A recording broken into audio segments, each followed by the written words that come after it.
आणि यानंतर आपण आता इतर राजकीय टॉप 9 बातम्या बघूयात। टीट फॉर टॅट सुरू झालं तर केवढ्याला पडेल? उद्धव ठाकरेंच्या कालच्या भाषणावर चंद्रकांत पाटलांची टीका। तर आरेला कारे म्हणावंच लागेल, तुम्हाला तरी सोडायचं का? अंबादास दानवेंचा सवाल।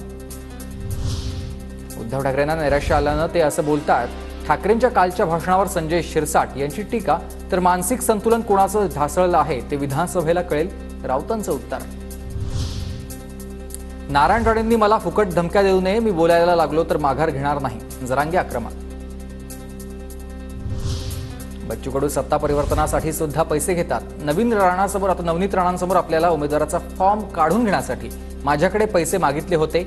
अचलपूरची जनता याचा हिशेब घेणार, रवी राणांचा बच्चू कडूंना इशारा। मनसे स्वतंत्रपणे 288 जागा लढणार, त्या बदल्यात शिंदेंना काहीतरी द्यावं लागेल। देवाणघेवाणासाठी आता राज ठाकरे शिंदेंची कालची भेट, राऊतांची टीका।